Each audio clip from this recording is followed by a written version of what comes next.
अस्सलाम वालेकुम guys, welcome back to another vlog. तो आज का व्लॉग सुबह से स्टार्ट कर रही हूँ। तो अभी बीहा के स्कूल के जाने का टाइम था, तो मैं उसका यूनिफॉर्म वगैरह प्रेस कर रही थी। आपको पता पिछले दिनों में इतनी ज़्यादा छुट्टियां थी बच्चों को, और बच्चे जो है ना खूब मौजें करते रहे हैं। तो बस आज से स्कूल स्टार्ट हो चुके, तो यहाँ पे उसका नाश्ता वगैरह रेडी किया। और आप लोग सोच रहे होंगे कि बाजी आलिया तो गुम ही हो गई है जब से जो है वो काम शुरू किया है, अपना ब्रांड लॉन्च किया है। तो बात वाकई सच है, मैं काफ़ी मसरूफ़ थी पिछले दिनों में ना, क्योंकि मेरे हस्बैंड अकेले तो ना सारा काम कर सकते, तो हम दोनों मिलके ही सारा काम करते हैं, तो इसलिए काफ़ी मसरूफियत रही और व्लॉग जो है ना वो नहीं बना सकी।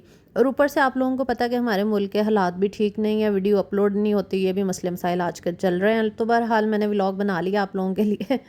तो बस अबीहा को स्कूल भेजने के बाद जो है ना हम लोग पैकिंग का काम शुरू कर देते हैं। वैसे हम रात ही करते हैं, लेकिन अगर टाइम ना मिले तो फिर सुबह में भी करते हैं। तो मैं तो यहाँ पे ना घी डाल के अपने हस्बैंड को जो है वो पकड़ा देती हूँ सारे बॉक्सेस, जितने भी ऑर्डर्स हमारे होते हैं, तो फिर वो यहाँ पे ना सील वगैरह करके सारी पैकिंग कर देते हैं। तो ये नंबर आ रहा है स्क्रीन पे, अगर आप ऑर्डर करना चाहें होममेड प्योर देसी घी बाय आलिया मुबशर, तो आप यहाँ से ऑर्डर कर सकते हैं। और आप सबका बेहद शुक्रिया, आप लोगों ने बहुत पसंद किया हमारे प्योर देसी घी को माशाल्लाह से। और आप लोगों को पता अब तो रिपीटेड कस्टमर आने लग गए हैं। जिन्होंने हाफ़ के जी लिया था ना मुझसे, उन्होंने कहा था कि हम ना ट्राई करने के लिए लिया है, तो अगर हमें पसंद आएगा हम और भी ऑर्डर करेंगे। तो अब माशाल्लाह से उनके दोबारा दोबारा से मुझे ऑर्डर आ रहे हैं, उनको इतना घी पसंद आया और अच्छे रिव्यूज़। तो मैं कहती हूँ कि कमाल ही कमाल। मैं एंड पे शेयर करूँगी आप लोगों के साथ जितने भी हमारे रिव्यूज़ आ रहे हैं ना आजकल। तो आप लोग वीडियो को फुल वॉच कर लीजिएगा, लाइक कमेंट शेयर, और चैनल को भी सब्सक्राइब कर लीजिएगा ताकि मज़ीद अपडेट्स मिलती रहें। अच्छा, ये मैंने ना कुछ क्रॉकरी शॉपिंग की है आज, वो मैं आपके साथ शेयर करती हूँ। तो ये ना मेरी, आपको पता है, जूसर ब्लेंडर जो मशीन थी ना, ब्लेंडर और ग्राइंडर, वो ख़राब हो गई थी, उसकी डब्बी जो है ना ये टूट गई थी। तो फिर ये वाला मैंने नया जो है ना ये वाला लिया है। अच्छा, ये जो मशीन है ना ये बड़ी प्यारी सी है और क्यूट सी और छोटी सी है, इतनी ज़्यादा बड़ी मशीन नहीं है इसकी। इन्होंने साथ में चॉपर दिया हुआ है इसके, छोटा सा है वो भी, यानी कि इसमें मीट भी हो जाएगा आपका, और चिकन, और इसके अलावा सब्जियां वगैरह अगर चॉप करना चाहें तो इलेक्ट्रिक है ये, तो इसमें चॉप कर सकते हैं। एक चॉपर है इसके साथ इस मशीन में, और ये देखें इसके ब्लेड्स भी काफ़ी शार्प हैं। और साथ में दो ग्राइंडर है इसमें, वो भी मैं आपको दिखाती हूँ। और इसके अलावा एक इन्होंने दिया हुआ है जनाब ब्लेंडर, जिसमें आप स्मूदीज़ वगैरह जो है ना वो बना सकते हैं, या फिर प्याज टमाटर वगैरह जो है ना वो ग्राइंड कर सकते हैं। तो मैंने कहा मैंने तो स्मूदीज़ नहीं बनानी होती ना, मिल्क शेक बनता है, अब सर्दियाँ आ गई हैं, वैसे भी कम ही होता है ये सब। तो ये ग्राइंडर हैं दो छोटे, ये थोड़ी सी छोटी हैं डब्बियाँ, लेकिन कोई बात नहीं, दो दी हुई हैं। और साथ में ये है, यानी कि दो एक साथ मसाला पीस लो। और साथ में ये जो है ना ये है वो स्मूदीज़ के लिए। तो इसमें मैं अपनी जो है ना वो रेसिपीज़ में भी यूज़ करनी होती हैं। आपको पता है ये ना साथ बॉटल बनी हुई है, आप इसको एज अ बॉटल भी यूज़ कर सकते हैं। इसको ये ढक्कन लगा हुआ है, ये देखें। और इसके अलावा आप इसमें ग्राइंड करके जो है ना वो भी इस्तेमाल कर सकते हैं। ये कोई प्रमोशन वगैरह नहीं है, ये वैसे मैं आपको दिखा रही हूँ कि मैंने ये चीज़ें बाई की हैं। और इसके अलावा मैंने एक इंडक्शन लिया था, ये आपको पता है जो इलेक्ट्रिक चूल्हा होता है, लेकिन ये मैंने इस्तेमाल के लिए नहीं लिया कि गैस ना हो तो ये इस्तेमाल करेंगे, ऐसा बिल्कुल नहीं। आपको पता है इसका बिल ही बहुत ज़्यादा आता है। ये मैंने वैसे ही लिया है कि अगर मैंने कोई रेसिपी वगैरह ऐसी शूट करनी हो, फॉर एग्ज़ाम्पल मैं कर रही हूँ, बीच में गैस बंद हो जाए या कोई मसले मसाइल हों, तो कभी इस्तेमाल में आ जाता है। या इसके अलावा रेसिपीज़ के लिए कभी कभार मैं यूज़ कर लिया करूँगी। ये टच सिस्टम है सारा ना, बहुत ही प्यारा, और पैकिंग भी इसकी बड़ी अच्छी हुई हुई थी।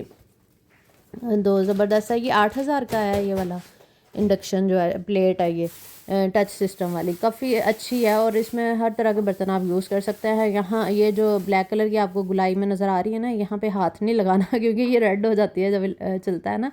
और इसका टच पैनल भी अच्छा है, सारा ज़बरदस्त है। अभी मैंने इसको यूज़ नहीं किया, तो जब यूज़ करूँगी ना तो फिर मैं आपके साथ शेयर करूँगी इसका एक्सपीरियंस।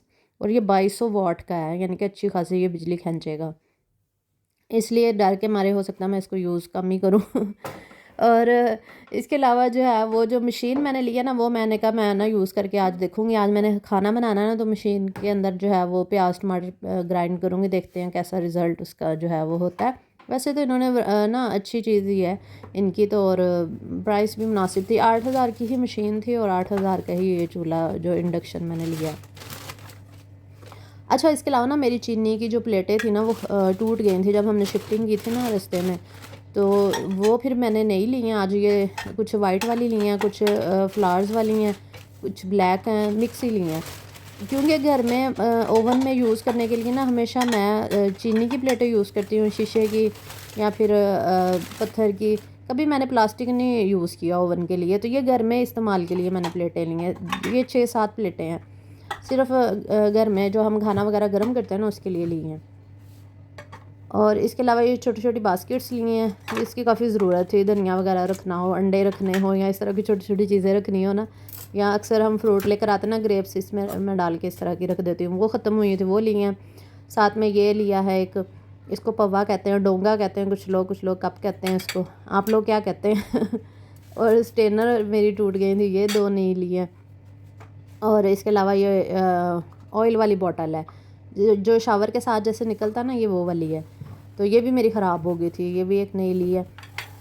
और इसके अलावा गिलास टूट गए थे, वो भी नए लिए हैं। आपको पता है ये गिलास जो है ना, ये आपके 2-4 महीने ही चलते हैं, फिर आपको नया सेट लेना पड़ता है। क्योंकि घर में इस्तेमाल के लिए पानी गर्म वगैरह करने के लिए मैं शीशे का ही गिलास यूज़ करती हूँ ना, ओवन में अगर रखना हो तो वो सारे सेट जो है ना वो टूट गया था 2-3 महीनों में, पिछला जो सेट था, इसलिए फिर मैं आज ये नया लेकर आई।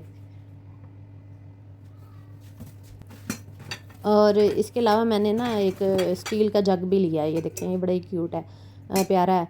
अच्छा, ये स्टील का जग मैंने क्यों लिया, क्योंकि सर्दियों में ना हम लोग इसमें गर्म पानी मैं ना डाल के रखती हूँ। क्योंकि मैं ठंडा पानी नहीं पीती सर्दियों में ना, मैं यानी कि वो होता है ना जो नीम गर्म सा पानी, वो पीती हूँ मैं सारा दिन थोड़ा थोड़ा करके। तो मैं जग एक ही दफ़ा ना फुल गर्म करके ना पानी जग भर देती हूँ, और फिर सारा दिन ये गर्म रहता है जग के अंदर, और फिर हल्का हल्का मिक्स करके ना मैं पीती रहती हूँ। इसके अलावा ये बॉटल्स हमारी रफ़ हुई हुई थी, ये न्यू ली हैं, क्योंकि इसमें मैं पानी डाल के रखती हूँ ना किचन में यूज़ के लिए, और इसमें गर्म नहीं डालती, सिर्फ नॉर्मल पानी के लिए मैंने रखी हुई हैं। आपको पता है सर्दियों में अगर हम गर्म पानी पिए ना सारा दिन थोड़ा थोड़ा, तो हमें बार बार वॉशरूम नहीं जाना पड़ता, यूरिन नहीं आता ज़्यादा। वरना अगर हम ठंडा पानी पीते रहे ना हर घंटे बाद, हर 2 घंटे के बाद, ये जो नॉर्मल ठंडा पानी होता है, तो आपको वॉशरूम के 10 चक्कर लगाने पड़ते हैं। ये मेरी टिप है, याद रखना आप लोग भी ट्राई कर सकते हैं ये टिप। मुझे तो इससे बहुत फ़र्क पड़ता है। अच्छा, लहसुन अदरक का पेस्ट ख़त्म हुआ हुआ था, तो मैं उस दिन, आपको याद है पिछले व्लॉग में मैंने शायद आपके साथ शेयर किया था कि मैं ग्रॉसरी करने गई थी ना, जब सब्ज़ियाँ वगैरह काफ़ी ज़्यादा लेकर आई थी, तब मैं ये लहसुन भी लेकर आई थी ना, छिला हुआ, वो जो देसी लहसुन होता है। तो मैंने इसको फ्रीज़र में रख दिया था, मुझे टाइम नहीं मिला पेस्ट बनाने का, क्योंकि पहले वाला पेस्ट ऑलरेडी था, अभी ख़त्म नहीं हुआ था, तो मैंने इसको फिर फ्रीज़र में धो के रख दिया था। तो आज मैंने निकाला, मैंने कहा आज पेस्ट बनाती हूँ, क्योंकि पहले वाला जो पेस्ट था ना वो ख़त्म हो गया था लहसुन अदरक का।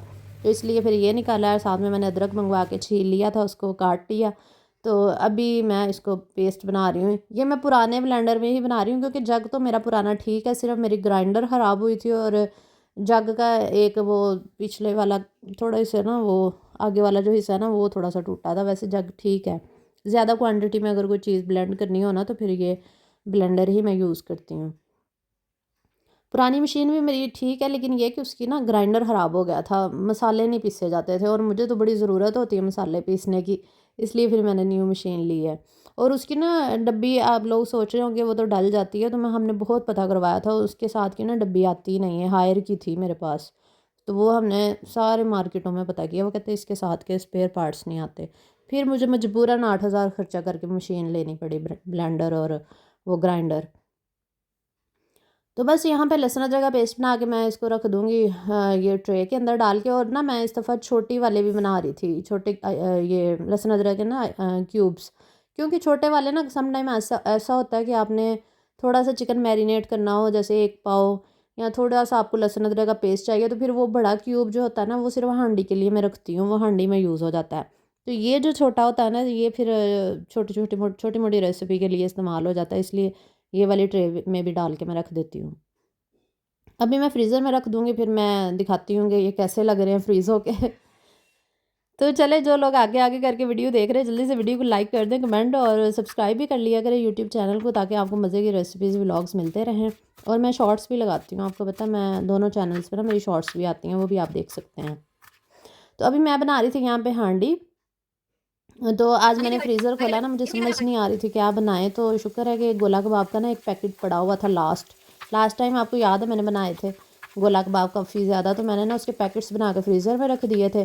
और अक्सर जब हांडी के लिए कुछ ना हो तो एक पैकेट निकालो, आराम से ग्रेवी बनाओ और गोला कबाब की आप बना सकते हैं हांडी। अब मैंने पहले भी वैसे तो रेसिपी शेयर की हुई है गोला कबाब की आप लोगों के साथ, लेकिन मैंने कहा कि आज भी थोड़ा सा शेयर कर देती हूँ, नई मशीन के साथ आज बना रही हूँ। तो सबसे पहले मैंने टमाटर ग्राइंड कर लिए थे। ये जो स्मूदी के लिए दी हुई है ना, इसमें मैंने टमाटरों प्याज़ों के लिए रख दिया है। इसमें टमाटर प्याज ही ग्राइंड होंगे मेरे, ब्लेंड होंगे। और फिर प्याज यहाँ पे ब्राउन हो गए थे, इनको भी मैं इसी के अंदर ही डाल दूँगी। टमाटरों को मैंने निकाल लिया था और यहाँ पे मैंने ना प्याज़ों को ठंडा कर लिया, फिर ही डाल रही हूँ, क्योंकि गरम गरम डालेंगे ना तो इससे मशीन के भी ख़राब होने का ख़तरा होता है, आपको पता है। तो बस यहाँ पे प्याज़ों को ब्राउन करके ग्राइंड करके बनाए ना, आपको पता है सालन बहुत टेस्टी बनता है। अगर आप प्याज ना ब्राउन करें, ऐसे ही ग्राइंड करके डालें ना, तो उसका वो टेस्ट नहीं आता, कच्चापन सा आ जाता है। वैसे अच्छी तरह अगर बुनाई हो जाए तो समटाइम सही भी बन जाता है, लेकिन ऑथेंटिक जो अच्छा ज़बरदस्त तरीका वो यही है। तो बस प्याज मैंने ग्राइंड करके डाल दिया, लहसुन अदरक डाल दिया और इसके अलावा मैंने सारे मसाले डाल दिए, कुटी मिर्चें, पिसी मिर्चें, लाल मिर्च, ओ सॉरी, भुना कुटा ज़ीरा, धनिया, हल्दी, गरम मसाला, टमाटर ग्राइंड करके सब कुछ डाल दिया और इसको अच्छी तरह से मिक्स कर लिया। और ऑयल जब सेपरेट हो गया ना, फिर मैंने इसमें गोला कबाब डाल दिया, क्योंकि गोला कबाब जो है ना वो मैंने हाफ़ कुक करके, हाफ़ डन करके रखे हुए थे ना फ्रीज़र में, तो वो भी हो चुके थे और मैंने कवर कर दिया पानी डाल के। तो अभी मैं ना यहाँ पे स्टील वाले जग में गर्म पानी करके डाल रही थी, क्योंकि मैंने कहा कि चले सारा दिन पीते रहेंगे। और ये देखें, इन्होंने ढक्कन की साइड पे लगा दिया, वो छोटी सी नहीं होती जो लीड सी ऊपर से पकड़ने वाली, इन्होंने ना उल्टी लगाई हुई है। मैंने कहा ये क्या किया इन्होंने, तो वैसे ये सीधी हो जाएगी, इसको खोल के अगर करें ना तो ऊपर लगाई जा सकती है। मैंने भी नोटिस नहीं किया और उन्होंने भी ऐसे ही पकड़ा दिया मुझे जग। अच्छा, तो आप लोग ना पिछले व्लॉग्स में शायद कह रहे थे कि कुछ कमेंट्स आए थे मुझे फेसबुक पे और इधर उधर के, आप ना पूरा प्रोसेस नहीं दिखाया घी बनाने का। तो मैंने कहा, मैंने शेयर किया तो था जब हमने प्रोडक्ट अपनी लॉन्च की थी ना, जिस व्लॉग में, पिछले व्लॉग में शायद, तो मैंने पूरा प्रोसेस दिखाया था आपको, भैंसें भी दिखाई थी जहाँ से हम दूध लेते हैं, और इसके अलावा मैंने घी, जो बड़ा पतीला भी दिखाया था, छोटा भी था, मक्खन जहाँ मैं बना रही थी ना, छोटा पतीला था और एक बड़ा भी दिखाया था। तो आप लोग कहते हैं कि छोटे से पतीले में आप मक्खन निकाल रही हैं, तो इतना घी कैसे निकल आया। दूसरा क्लिप तो आपने देखा नहीं, मेरे हस्बैंड भी निकाल रहे थे ना मेरे साथ, वो बड़े पतीले से निकाल रहे थे, मैं छोटे से निकाल रही थी। उनकी वीडियो नहीं मैंने लगाई, लेकिन छोटा सा क्लिप दिखाया था। लेकिन बस कीड़े निकालने की आदत होती है ना कुछ लोगों को, तो इसलिए फिर वो इस तरह के कमेंट्स करते हैं। तो मैंने आपको भैंसें भी दिखाई हैं, अल्हम्दुलिल्लाह हमारा प्योर देसी घी है, आप कहीं से भी चेक करवा सकते हैं। मैंने आपको वारंटी दी है, गारंटी है, कोई साबित करके तो दिखाए कि हमारा प्योर नहीं है तो मैं उसको 10 लाख का इनाम दूंगी, क्योंकि अल्हम्दुलिल्लाह हमने प्योर घी ही सेल किया, क्योंकि हमने रिपीटेड कस्टमर बनाने। अगर हम 2 नंबर चीज़ देंगे तो हमारे कस्टमर कैसे बनेंगे। तो कस्टमर जिन्होंने बनाने होते हैं ना, वो प्योर चीज़ ही देते हैं। और अल्हम्दुलिल्लाह मेरा एक नाम है, और मैंने अपना नाम थोड़ी ख़राब करना इस तरह की चीज़ आपको देख के। तो अल्हम्दुलिल्लाह मेरी प्योर चीज़ है 100%। किसी को भी जाकर टेस्ट करवाएं, चेक करवाएं, आपको वो यही कहेगा कि आपकी प्योर चीज़ है। और आपको पता, मुझे मेरे क्लाइंट्स ने इतने अच्छे अच्छे रिव्यूज़ मुझे दिए हैं, और बार बार अब आके जो है वो माशाल्लाह से मुझे ऑर्डर कर रहे हैं। तो ये देखिए, माशाल्लाह से हमारा सालन रेडी हो गया था, और ये लहसुन अदरक जो था ना, ये भी जम चुका था। ये नेक्स्ट डे फिर मैंने ना इसको निकाल लिया था, क्योंकि ज़्यादा देर फ्रिज में पड़ा रहे ना तो फ्रिज पूरे में स्मेल फैल जाती है लहसुन अदरक की। तो इसलिए ना जो होती है ना ये आइस क्यूब ट्रे जो होती हैं, ये लिड वाली ही यूज़ किया करें, यानी कि इनका ढक्कन लाजमी हो, कवर, नहीं तो फिर स्मेल फैल जाती है फ्रिज में। और उसके बाद निकालने के बाद ये जो पैकेट्स होते हैं ना, ये भी आपने एयर टाइट करके रखने होते हैं, पाइपिंग बैग को अच्छी तरह बंद करके, ताकि एयर टाइट रहेंगे और फ्रीज़र में स्मेल नहीं फैलेगी। तो मेरे फ्रीज़र में बिल्कुल स्मेल नहीं आती, मैं इस तरीके से रखती हूँ। जब आपने लहसुन अदरक को अच्छे से फ्रीज़ कर लिया, फिर आपने ज़िप लॉक बैग के अंदर डाल के अच्छी तरह टाइटली आप रखेंगे ना, तो वो नहीं आएगी, उसकी स्मेल वगैरह नहीं आएगी। तो ये नंबर दोबारा से मैं स्क्रीन पे लगा रही हूँ, आप लोग देख सकते हैं और ऑर्डर कर सकते हैं। और आपको पता है जो असली देसी घी होता है और नकली देसी घी में क्या फ़र्क होता है? चलो मैं आपको बताती हूँ, ताकि आपको भी पहचान हो सके। जो असली देसी घी होता है ना, जब हम उसको पराठे बनाते हैं, रोटियां बनाते हैं, या फिर हम उसके देसी घी में हांडी बनाते हैं, या कोई भी उसका यूज़ जब करते हैं ना, तो उससे बहुत प्यारी खुशबू आती है। जो नकली देसी घी होता है ना, उसकी खुशबू नहीं आती। लेकिन ये बात नहीं है कि आपने असली प्योर देसी घी मंगवाया, उसका ढक्कन खोल लेंगे तो पूरे घर में खुशबू फैल जाएगी, ऐसा नहीं होता। जब आप उसको यूज़ करते हैं ना प्योर देसी घी को, फिर उसकी खुशबू फैलती है, पड़े हुए की नहीं खुशबू फैलती। कुछ लोगों को ना मिसकंसेप्शन है, मैंने कहा बता दूँ, उनको समझ नहीं आती ना इन चीज़ों की। क्योंकि एक कस्टमर का मेरे साथ ऐसे हुआ था ना, तो अगले दिन उसका मैसेज आया था कि आपका बहुत अच्छा घी है, मैंने पराठे बनाए तो बहुत प्यारी खुशबू आई थी। मुझे दरअसल आइडिया नहीं था, कभी उन्होंने यूज़ नहीं किया होगा शायद। अच्छा जी, खैर तो मैं ये बता रही थी असली और नकली का एक तो ये फ़र्क है, और दूसरा ये कि जब आप असली प्योर घी का एक कतरा लेके अपने हाथों पे मसलेंगे ना, तो आपके हाथों में ना एक चमक सी आ जाएगी और शाइन आ जाएगी, और वो अब्ज़ॉर्ब हो जाएगा आपकी स्किन में। जो नकली देसी घी होता है ना, वो आपकी स्किन में अब्ज़ॉर्ब नहीं होता, वो आपके हाथों को ना वाइट वाइट कर देगा जब आप हाथों पे मसलेंगे। एक ये भी पहचान होती है। और इसके अलावा एक और पहचान होती है, वो मैं इंशाल्लाह उस पे प्रॉपर वीडियो बनाऊँगी, वो जल्दी इंशाल्लाह शेयर करूँगी। वो थोड़ा लंबा प्रोसेस है, वो भी बताऊँगी आपको पहचान का तरीका, ताकि आपको पता होना चाहिए, ताकि आपको पता चले कि आपकी आप ये जो प्योर देसी घी सेल कर रही हैं ना माशाल्लाह से, वो 100% प्योर है। उसमें किसी किस्म की कोई मिलावट नहीं है। आप किसी से भी चेक करवा सकते हैं। हमने ऐसे तो नहीं गारंटी रखी उसकी, क्योंकि अल्हम्दुलिल्लाह बाड़े से खुद दूध लेकर आते हैं। सारा प्रोसेस मैंने आपके साथ शेयर कर दिया है। तो उसको फिर निकालते हैं, जितना भी हमारा प्रोसेस है सारा मैंने आप लोगों के साथ शेयर किया है। तो तो आप लोगों की मोहब्बतों का बहुत बहुत ज़्यादा शुक्रिया, अप्रिशिएट करने के लिए, दुआएं देने के लिए, मुझे सपोर्ट करने के लिए बेहद शुक्रिया। जो बहनें सपोर्ट करती हैं, कमेंट्स करती हैं, और मुझे मैसेज करके भी कहती हैं जब वो देसी घी ऑर्डर करती हैं कि हम आपके व्लॉग्स देखते हैं, हमें बहुत अच्छे लगते हैं। तो उन सब का ही बहुत ज़्यादा शुक्रिया। नाम तो अब सबके मुझे याद नहीं है, लेकिन मैं ओवरऑल सबका शुक्रिया अदा करती हूँ।